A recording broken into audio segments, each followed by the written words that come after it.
नमस्कार। तो देखिए 13 जुलाई 2024 को जो था वो कंडक्ट किया गया था मेडिकल ऑफिसर डेंटल का पेपर। अब ये मेडिकल ऑफिसर डेंटल का पेपर कंडक्ट किया गया था। इस पेपर को जो है हम डिस्कस करेंगे और ऑफिशियल आंसर की के अकॉर्डिंग जो है कंप्लीट पेपर जो है वो इस वीडियो में जो है डिस्कस किया जाएगा। इसका पीडीएफ आपको टेलीग्राम पर प्रोवाइड करवा दिया जाएगा। टेलीग्राम पर ज्वाइन करने के लिए अपने टेलीग्राम से @allexam31 करके सर्च करना, आपको हमारा टेलीग्राम चैनल मिल जाएगा। ठीक है जी, क्वेश्चन नंबर 1 से डिस्कशन को स्टार्ट करते हैं। देखते हैं क्या पूछा गया है। इंग्लिश का सेक्शन सबसे पहले डिस्कस होगा। बोलते हैं her father is a dash university professor. बोलते हैं हर फादर इज अ होगा यहाँ पर a, her father is a university professor. आगे बोलते हैं यहाँ पर यूज द करेक्ट प्रेपोजिशन। बोलते हैं mosquitoes breed dash stagnant water. तो बोलते हैं दूसरे का होगा ऑप्शन डी, मॉस्किटोज ब्रीड इन स्टेगनेंट वाटर। ये आपने ध्यान रखना है। तीसरे में क्या बोलते हैं, तीसरे में बोलते हैं she dash married to him for 20 years. तो तीसरे का होगा she has been married to him. She has been होगा option C, married to him for 20 years. आगे बोलते हैं what does O stand in 5 o'clock। तो देखिए बोलते हैं ना 5 o'clock 6 o'clock, तो इसमें ओ क्या किसके लिए स्टैंड करता है। देखो कितना अच्छा क्वेश्चन पूछा गया है ये। तो इसमें ओ जो है वो ऑफ के लिए जो है वो स्टैंड करता है। ये आपने ध्यान रखना है। मोस्ट इंपॉर्टेंट और इंटरेस्टिंग क्वेश्चन मुझे लगा ये। आगे बोलते हैं what part of speech are the underlined word in following sentence. तो यहाँ पर अंडरलाइन किया गया है नाउ और लेटर को। ये क्या है, अगर इस सेंटेंस को आप पढ़ेंगे what do you sow now you will reap letter.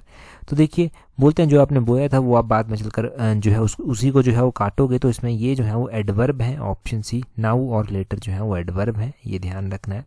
आगे बोलते हैं pick out the independent clause in the following sentence. तो इसमें जो है वो आपको इंडिपेंडेंट क्लाउज जो है फाइंड करना है।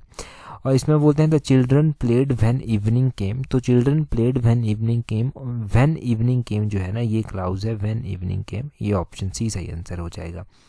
आगे बोलते हैं use the correct past tense of the verb in the bracket. ऐसे क्वेश्चन अलाइड में भी पूछे जाते हैं वर्ब से रिलेटेड, परंतु वहाँ पर ऑप्शन नहीं होते, वो मेंस में पूछे जाते हैं, ये ध्यान रखना है।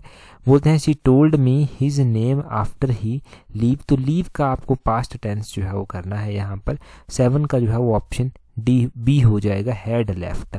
सी told me his name after he had left. 7 का जो है वो ऑप्शन बी सही आंसर है। Choose the correct sentence. इन सेंटेंस को अगर आप पढ़ेंगे तो option D, I will write a letter to you when I reach Shimla, ये जो है वो सही आंसर हो जाएगा। आगे बोलते हैं यहाँ पर करेक्ट स्पेलिंग आपको बतानी है। एकोमोडेट की करेक्ट स्पेलिंग जो है वो क्या होती है। तो एकोमोडेट की सही स्पेलिंग हम यहाँ पर लिखेंगे ACCOMM होता है, MMODATE। तो ऑप्शन कौन सा, इस हिसाब से ऑप्शन डी जो है वो सही आंसर हो जाएगा। ऑप्शन डी जो है वो 9 का सही आंसर है। क्वेश्चन नंबर 10 में बोलते हैं the most appropriate antonym of the word modest. Modest का एंटोनिम मतलब अपोजिट वर्ड जो है वो क्या होगा। मोडेस्ट का एंटोनिम जो है वो ऑप्शन सी जो है वो सही आंसर होगा। कॉन्सीटेड जो है वो इसका जो है वो एंटोनिम होता है। 10 के बाद क्वेश्चन नंबर 11 देखिए। बोलते हैं इनमें से किस वर्ण का उच्चारण स्थान अन्य 3 वर्णों के उच्चारण स्थान से भिन्न है। उच्चारण स्थान देखो इंपॉर्टेंट है। जब भी आप कोई भी हिंदी का, जहाँ पर भी हिंदी पूछी जाती है वहाँ वैसा कोई पेपर देते हैं तो उच्चारण स्थान तो ज़रूर पढ़कर जाना चाहिए। अब देखिए अगर हम बात करते हैं यहाँ पर कि कौन सा उच्चारण स्थान जो है वो बाकियों से भिन्न है, तो इनमें श यानी कि ऑप्शन सी जो है वो सही आंसर है। श शेर वाला जो स है ना वो जो है वो इनमें भिन्न है, बाकी सभी जो है वो एक ही से हैं।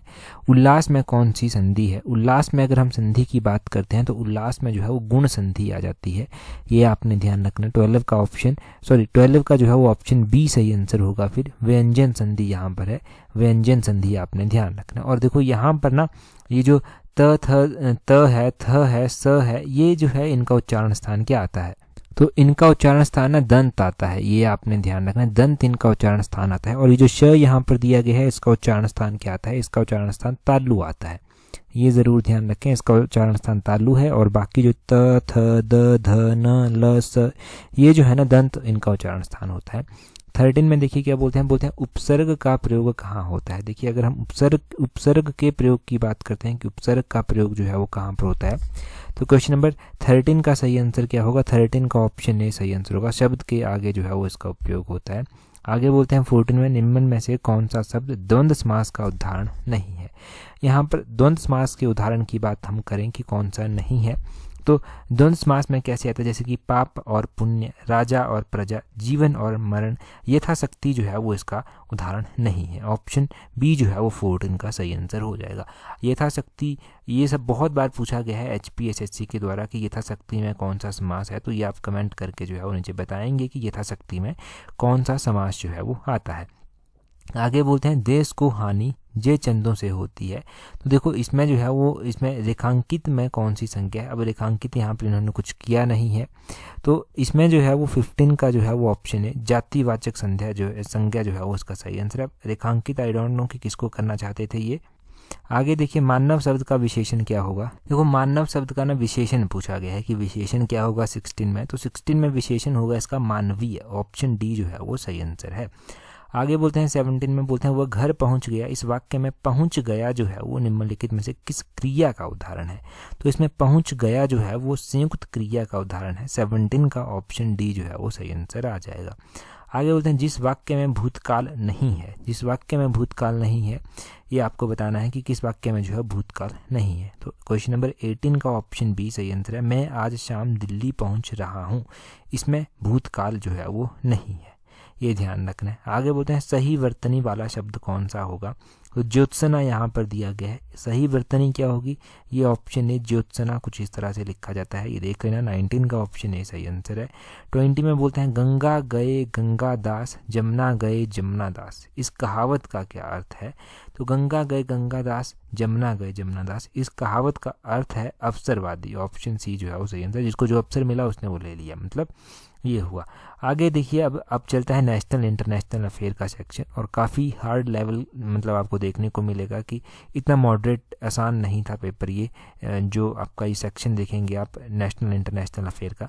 बोलते हैं Gulf of Tonkin incidents recently seen in news is related to which one of the following. तो बोलते हैं गल्फ ऑफ टोंकिन इंसिडेंट्स चर्चा में था, तो ये किस इंसिडेंट से संबंधित है, तो ये जो है ना ये वियतनाम वार से संबंधित है। ऑप्शन डी जो है वो इसका सही आंसर हो जाएगा, वियतनाम वार से ये जुड़ा हुआ है। अगला क्वेश्चन देखिए, बोलते हैं recently where was the event titled localising the SDGs women in local governance in India led by way organised. तो बोलते हैं कि ये इवेंट जो है जिसका नाम टाइटल रखा गया था localising the SDGs women in local governance in India led by way, ये कहाँ पर ऑर्गेनाइज हुआ, तो 22 का जो है वो ऑप्शन ए सही आंसर हो जाएगा। ये न्यूयॉर्क में जो है वो आयोजित हुआ। अब कुछ स्टेटमेंट्स दी गई हैं, कंसीडर द फॉलोइंग स्टेटमेंट, आपको बताना है यहाँ पर कि कौन सा मोस्ट अप्रोप्रिएट आंसर जो है वो है। आगे यहाँ पर बोलते हैं Jagjit पवाडिया has been reelected to International Narcotics Control Board for the term 2025 to 2030, कि जगजीत पवाडिया को जो है वो री इलेक्ट किया गया है इंटरनेशनल नारकोटिक कंट्रोल बोर्ड में 2025 से 2030 के लिए। और आगे बोलते हैं कि Earth Action non profit organisation recently released plastic overshoot day 2024 report, कि अर्थ एक्शन एक नॉन प्रॉफिट ऑर्गेनाइजेशन है और इसके द्वारा प्लास्टिक ओवरशूट डे 2024 रिपोर्ट जारी की गई।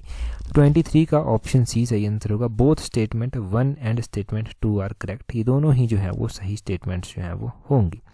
24 देखिए बोलते हैं recently the government is planning to implement a new highway toll collection system based on which technology. तो बोलते हैं अभी गवर्नमेंट ने जो है वो प्लान किया है इम्प्लीमेंट करना एक new highway toll collection system को। मैंने बताया भी था आपको, शायद हमने ये क्वेश्चन गिरिराज पत्रिका में भी और पढ़ा था। इसमें जो है वो ग्लोबल नेविगेशन सैटेलाइट सिस्टम जो है वो सही आंसर हो जाएगा। इसको GNSS सिस्टम भी कहा गया। ये क्वेश्चन हमने डिस्कस कर रखा था और किसी सेक्शन में। आगे बोलते हैं who became the 30th director general of central industrial security forces. तो सेंट्रल इंडस्ट्रियल सिक्योरिटी फोर्सेस के जो है वो 30th नंबर के डायरेक्टर जो है वो कौन बने, ये भी हमने डिस्कस किया था कि ये जो है वो नीना सिंह बनी है। ये सीनियर IPS ऑफिसर है और नीना सिंह जो है ये बनी है CISF central industrial security forces की 30वें नंबर की डायरेक्टर। ऑप्शन सी जो है वो सही आंसर है। आगे बोलते हैं India recently decided to elevate bilateral relation with which country to strategic partnership. तो इंडिया ने अभी हाल फिलहाल में जो है वो किस कंट्री के साथ अपने द्विपक्षीय रिलेशंस को जो है वो ऊपर उठाने की कोशिश जो है वो की है या फिर ऊपर उठाने के लिए जो है वो डिसाइड किया है। तो इंडिया ने 26 का ऑप्शन है इजिप्ट जो है वो सही आंसर हो जाएगा, ये ध्यान रखना था। 27 में बोलते हैं recently who clinched the 2024 Miami open men's double title at the hard rock stadium in Florida USA. तो बोलते हैं कि अभी 2024 में Miami open men's double title hard rock stadium में जो है, जो कि फ्लोरिडा यूएसए में स्थित है, किसके द्वारा जीता गया। तो ये किसके द्वारा जीता गया था, ये जीता गया था हमारे जो रोहन बोपन्ना है और मैथ्यू एबडन के द्वारा। ऑप्शन डी जो है वो सही आंसर हो जाएगा, रोहन बोपन्ना और मैथ्यू एबडन के द्वारा। हमने क्या पढ़ा था, ऑस्ट्रेलियन ओपन भी हमने एक टेस्ट में देखा था कि पूछा गया है, और उससे पहले भी हमने 2-3 बार ये ऑस्ट्रेलियन ओपन 2024 का डिस्कस किया है। ऑस्ट्रेलियन ओपन 2024 का किसके द्वारा जीता गया, ये आपके लिए होमवर्क हो जाता है, कमेंट करके बताइए आप। ठीक है जी, रिवीजन हो जाएगा। अगले क्वेश्चन में क्या बोलते हैं in New Delhi recently DRDO organised the first international workshop on emerging technologies and challenges to exoskeleton. तो बोलते हैं कि अभी हाल फिलहाल में न्यू दिल्ली में DRDO के द्वारा जो है वो एक फर्स्ट इंटरनेशनल वर्कशॉप जो है वो की गई emerging technologies and challenges for exoskeleton के लिए। और दूसरी में बोलते हैं recently ASEAN future forum held in Hanoi Vietnam, कि आसियान फ्यूचर फोरम जो है वो अभी जो है वो हनोई वियतनाम में हुई। ये दूसरी वाला क्वेश्चन स्टेटमेंट दूसरी वाली स्टेटमेंट तो हमने पढ़ रखी थी। ठीक है जी, और इस क्वेश्चन का सही आंसर क्या हो जाएगा, statement 2 is correct, statement 1 is incorrect. Option A जो है वो सही आंसर है। पहली स्टेटमेंट देखो गलत क्यों है, गलत इसलिए है ये क्योंकि DRDO के द्वारा जो ये ऑर्गेनाइज किया गया ना फर्स्ट इंटरनेशनल वर्कशॉप जो emerging technology and challenges for exoskeleton हो गया, ये न्यू दिल्ली में नहीं हुई, ये कहाँ पर हुई, ये बेंगलुरु में हुई। ये आपने ध्यान रखना है, ये बेंगलुरु में हुई। तो ये भी क्वेश्चन एग्जाम में पूछा जा सकता है कि ये कहाँ पर जो था वो हुई, ये बेंगलुरु में हुई, इतना ज़रूर ध्यान रखना था। 29 में देखिए क्या बोलते हैं arrange the following sports events in chronologic ascending order. तो 2023 में ये इवेंट्स हुए, अब इनको क्रोनोलॉजिकली जो है वो असेंडिंग ऑर्डर में जो है वो आपको अरेंज करना है। देखो सबसे पहले इनमें से जो है वो ICC women's 2020 cricket world cup 2023 जो था वो हुआ था, ये सबसे पहले नंबर पर हुआ था। दूसरे नंबर पर वर्ल्ड एथलेटिक्स चैंपियनशिप जो था वो हुई थी, ये ध्यान रखना है। तीसरे नंबर पर आसियान गेम्स जो था वो हुई थी, और चौथे नंबर पर तो आपने देखा था ICC जो मेंस क्रिकेट वर्ल्ड कप था वो जो था वो हुआ था। तो ये इवेंट्स जब भी हम पढ़ते हैं ना, मेडल टैली को हम पढ़ते हैं, हमने मेंस वर्ल्ड कप के बारे में पढ़ा था, उस दौरान आपने क्या मैच देखा भी होगा, तो ये वैसे ही ना माइंड में सेट रह जाती हैं चीज़ें। और अगर आप 2 को अरेंज कर देते ना, तीसरे और दूसरे को अच्छे से, कि पहले एशियन गेम्स हुई थी उसके बाद ये वर्ल्ड कप हुआ था, तो तब भी ये क्वेश्चन का सही आंसर जो है वो निकल कर आ जाता। ठीक है, तो ऑप्शन डी इसका सही आंसर हो जाएगा, पहला, चौथा, तीसरा, दूसरा जो है वो सही आंसर इसका 29 का हो जाएगा। ठीक है जी, ये मोस्ट इंपॉर्टेंट क्वेश्चन था। ठीक है, अगला क्वेश्चन देखिए क्या बोलते हैं। अगले क्वेश्चन में बोलते हैं कंसीडर द फॉलोइंग स्टेटमेंट। कुछ स्टेटमेंट्स दी गई हैं, बोला गया है पहली स्टेटमेंट में IIT Jodhpur recently signed an agreement C. For automated service management in network of 5G and beyond using AI। दूसरे में बोलते हैं Ross ice shelf recently seen in news is located in Antarctica, कि ये रोज आइस सेल्फ जो है वो चर्चा में आई, तो ये क्या अंटार्कटिका में स्थित है। देखो यहाँ पर आपने ध्यान रखना है कि both statement 1 and 2 are correct जो है वो होगा, ऑप्शन बी जो है वो सही आंसर है। ये दोनों की दोनों स्टेटमेंट्स जो है वो सही दी गई हैं। 30 का ऑप्शन बी जो है वो सही आंसर है, both statement 1 and 2 are correct. 31 में बोलते हैं recently which player won the women's single title at Australian Open 2024। Men's का मैंने आपसे पूछा है कमेंट करने के लिए, यहाँ पर वुमेन्स का पूछा गया है, महिलाओं का पूछा गया है यहाँ पर, ये भी हमने डिस्कस किया था। अरेना सबलेंका का नाम हमने बहुत बार पढ़ा है, ऑप्शन सी सही आंसर है। ये टेस्ट सीरीज में भी क्वेश्चन पढ़ा है हमने, अपने मिशन उत्तीर्ण सीरीज में जो है ये पढ़ा है हमने। ठीक है जी, तो ये आपको कभी गलत नहीं हो सकता था। और बाकी देखो, अगर आप तैयारी कर रहे हैं पेपर 1 के लिए, PGD पेपर 1 के लिए, तो टेस्ट सीरीज का लिंक नीचे डिस्क्रिप्शन बॉक्स कमेंट बॉक्स में दिया गया है, वहाँ से आप अवेल कर सकते हैं। लिमिटेड टाइम है आपके पास, अगर पेपर 1 आपका है तो लिमिटेड टाइम में आप अच्छी अपॉर्चुनिटी अवेल कर सकते हैं। और पेपर 1 के कारण ना पेपर नहीं रहना चाहिए, पेपर 2 में अच्छी तैयारी है तो पेपर 1 के लिए आप टेस्ट सीरीज से खुद को स्ट्रॉन्ग कर सकते हैं। अगला क्वेश्चन देखिए, बोलते हैं recently which state became the first state to issue the first core Ayushman card under ABPMGAY। बोलते हैं अभी जो है वो पहला स्टेट कौन सा बना है जिसने 5 core Ayushman card under ABPM प्रधानमंत्री जन आरोग्य योजना के तहत जो है वो जारी किया। तो ये फर्स्ट स्टेट जो है वो कौन सा बना, फर्स्ट स्टेट उत्तर प्रदेश ये बना, ऑप्शन ए जो है वो सही आंसर है। बोलते हैं अगले क्वेश्चन में, विच of the following is not an objective of the G20 summit, इनमें से कौन सा G20 समिट का ऑब्जेक्टिव नहीं है। 33 की अगर हम बात करें तो option D, promoting religious harmony, religious harmony के बारे में जो है वो G20 में कुछ बात नहीं की गई है। बाकी इंटरनेशनल ट्रेड को लेकर जो है वो वहाँ पर अच्छे से बात की गई है, ग्लोबल इकोनॉमिक ग्रोथ को लेकर अच्छे से बात की गई है, फाइनेंशियल रेगुलेशन को लेकर अच्छे से बात की गई है। तो ये बेसिक क्वेश्चन है, ये तो न्यूज़पेपर से वैसे ही चलते फिरते G20 के बारे में जब आप पढ़ते हैं सुनते हैं तभी ये क्वेश्चन सॉल्व हो जाते हैं, तो इनके लिए कोई बहुत बड़ा मैथ लगाने की ज़रूरत नहीं होती। आगे बोलते हैं, which country regions regulator derecognize 6 Indian central counterparties, तो बोलते हैं कि अभी हाल फिलहाल में जो है वो किस कंट्री रीजन ने जो है वो 6 इंडियन सेंट्रल काउंटर पार्टीज को जो है वो डी रिकोगनाइज किया है। तो ये किसके द्वारा किया गया है, ये यूरोपियन यूनियन के द्वारा किया गया है। 34 का ऑप्शन सी सही आंसर है। आगे बोलते हैं, recently which state has filed a suit at supreme court claiming that the centre is withholding national disaster relief funds. तो ये देखो मैंने उस टाइम भी आपको बताया था, फिर से बताऊंगा कि कुछ एक स्टेट्स को आपत्ति हुई कि यार हमारा जो है ना फंड रोका जा रहा है, तो ये नेशनल डिजास्टर रिलीफ फंड की बात की जा रही है। तो ये जो ना तमिलनाडु ने किया था, ऑप्शन बी सही आंसर है, तमिलनाडु ने किया था। ये क्वेश्चन उस टाइम हमने बहुत अच्छे से जाने थे। अगला क्वेश्चन देखिए, 36 में कुछ स्टेटमेंट्स दी गई हैं। ये तो हमने डिटेल से कर भी लिया है डिस्कस, पर मैं फिर से यहाँ पर ऑफिशियल आंसर के अकॉर्डिंग डिस्कस करूँगा। घूघरदार मंडी में है, बिल्कुल सही बात है, मंडी में है। और पीपल का जो पेड़ है हिमाचल का स्टेट ट्री नहीं है, ये गलत है। और सवा नदी को जो है वो सोमभद्रा भी कहा जाता है, बिल्कुल सही बात है। 15 अप्रैल 1948 को जब हिमाचल का गठन हुआ था तो 30 छोटी बड़ी रियासतों को मिलाकर हुआ था, ना कि 31। तो यहाँ पर पूछा गया था नॉट करेक्ट, यही ध्यान से देखना था आपको। तो वो ऑप्शन बी सही आंसर है, दूसरा और चौथा, दूसरी और चौथी स्टेटमेंट जो है वो यहाँ पर नॉट करेक्ट है। ठीक है जी, ये भी नॉट करेक्ट है, ये भी नॉट करेक्ट है। आगे बोलते हैं, which is the tallest mountain peak of, तो टॉलेस्ट माउंटेन पीक शिल्ला पीक है। कितने एल्टीट्यूड पर ये स्थित है, मैंने बताया था एल्टीट्यूड इसका, आपको कमेंट करके बताओ। पांगी वैली के बारे में बोलते हैं, ये हमने गिरिराज पत्रिका में भी पढ़ा था, जब ये पेपर डिस्कस किया था HPG का सेक्शन इसका, तो वो भी पढ़ा था। पीर पंजाल और झांसकर के बीच में है, 38 का डी सही आंसर है। आगे बोलते हैं, rising from Yamunotri in Uttarakhand, where does Yamuna river enter in Paonta Sahib, तो पौंटा साहिब में ये खोदर मांझरी नामक स्थान पर जो है वो एंटर कर जाती है। 39 का ऑप्शन बी सही आंसर है। छोड़ती है ये ताजीवाला में, ये लीव यहाँ पर कर देती है, ये हमने उस दिन भी पढ़ा था। अगले क्वेश्चन में बोलते हैं, विच of the following statement is not correct, यहाँ पर भी नॉट करेक्ट ही पूछा गया है, तो 40 का ऑप्शन बी सही आंसर हो जाएगा। रॉक सॉल्ट माइंस जो है वो खनियारा कांगड़ा में नहीं है, ये गुम्मा और दरंग जो कि मंडी में पड़ते हैं वहाँ पर स्थित हैं। आगे बोलते हैं, rock inscription of Pathiar and Khaniyara of Kangra are in which script, तो कांगड़ा ये जो रॉक इंस्क्रिप्शन है ना पटियार और खनियारा की, ये ब्राह्मी और खरोष्टी में है, ऑप्शन सी जो है वो ब्राह्मी और खरोष्टी सही आंसर हो जाएगा। 42 में बोलते हैं, which is not correct about Dhoom movement that occurred in east file Rampur state, तो धूम मूवमेंट के बारे में कौन सा सही नहीं है। मैंने उस दिन भी बताया था कि ये बड़ी अहिंसात्मक वे से हुई थी, ये वायलेंस इसमें नहीं की गई थी।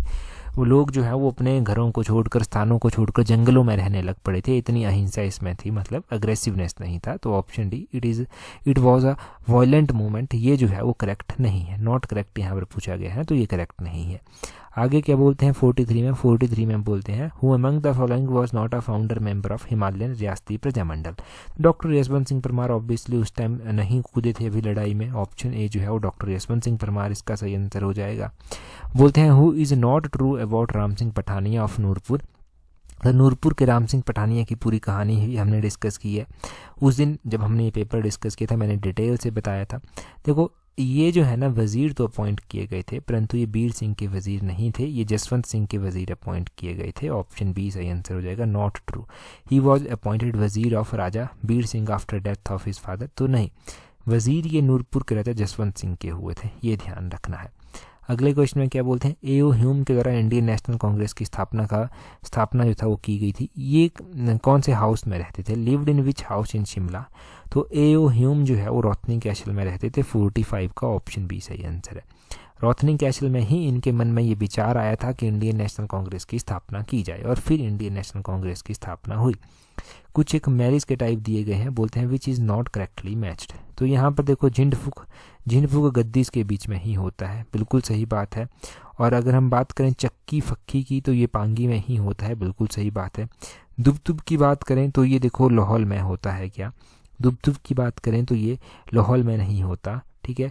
और गौर बोरसा की बात करें तो घर बसाना मतलब एक तरह से, मुझे भी नहीं पता था इसका गौर बोरसा इस तरह से लिखा है ना, परंतु घर बसाना इस तरह से हो जाएगा, ये कुल्लू में होता है प्रैक्टिस। बिल्कुल सही बात है, ये ऑप्शन सी सही आंसर हो जाएगा, नॉट प्रॉपरली मैच। ठीक है जी। ये दुबदुब जो है ना वो किन्नौर में प्रचलित है, किन्नर्स के बीच में। हमने एक बार नहीं हज़ारों बार जो है वो अभी तक मैरिज के टाइप जो है वो रिवाइज किए हैं, तो वहाँ से ये क्वेश्चन बिल्कुल क्लियर था आपका। आगे बोलते हैं architect of which of the following temple is in Shikhar style. तो शिखर स्टाइल में से इनमें से जो है वो कौन सा मंदिर बना हुआ है, तो बैजनाथ का जो शिव मंदिर था जो कि 2 मर्चेंट्स आहूका और मनियुका के द्वारा बनाया गया था, वो शिखर स्टाइल में बना हुआ है, ऑप्शन ए सही आंसर है। उस दिन हमने मंदिरों के बारे में भी जान लिया था कि लक्षणा देवी मंदिर पेंट रूफ, हटेश्वरी पेंट रूफ, शक्ति देवी पेंट रूफ आर्किटेक्ट स्टाइल में जो है ये बने हुए हैं, ये मंदिरों के बारे में जान लिया था।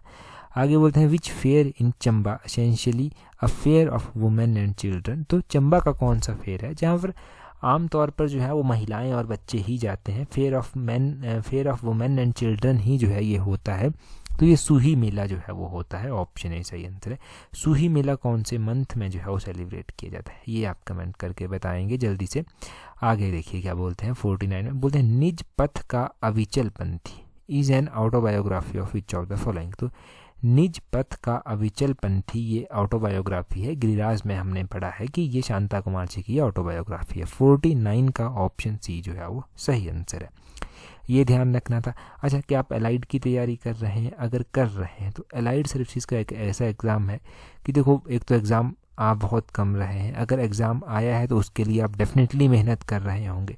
मेहनत कर रहे हैं तो टेस्ट सीरीज़ आप प्रैक्टिस कर सकते हैं। टेस्ट सीरीज़ का लिंक नीचे डिस्क्रिप्शन बॉक्स कमेंट बॉक्स में दिया गया है, टेस्ट सीरीज़ प्रैक्टिस कीजिए, डेफिनेटली आपकी बहुत अच्छी जो है वो प्रैक्टिस वहाँ से होगी और बहुत ज़्यादा इंप्रूवमेंट आपको अपने अंदर देखने को मिलेगी। कोई भी डाउट रहता है अगर, तो आप हमें ईमेल कर सकते हैं। टेस्ट सीरीज़ ज्वाइन करने के बाद टेस्ट सीरीज़ का ग्रुप जरूर ज्वाइन कर लेना, वो इम्पोर्टेंट है, वहाँ पर आपको सभी लिंक मिल जाएंगे। अगला क्वेश्चन देखिए, बोलते हैं in which field doctor Umesh Kumar Bharti of Himachal Pradesh was honoured with Padmashri award. तो मैंने बताया था आपको कि डॉक्टर उमेश भारती ने जो रेबीज़ के लिए दवाई होती है वो बड़े सस्ते दामों में इन्होंने बनाई थी, तो इनको मेडिसिन में ये पद्मश्री अवार्ड जो था वो दिया गया था। ये भी हमने 2-3 बार क्वेश्चन जो है वो पढ़ रखा है डॉक्टर उमेश भारती का, तो ये भी गलत होने वाला आपका नहीं था। तो 50 का ऑप्शन डी जो है वो सही आंसर है। तो ये हमने पूरा पेपर जो है वो डिस्कस कर लिया। बाकी PDF का तो मैंने आपको स्टार्टिंग में ही बता दिया था, टेलीग्राम @allexam31 करके सर्च करना, आपको हमारा टेलीग्राम चैनल जो है वो मिल जाएगा। That's all for today. Thank you very much for watching and listening it very patiently.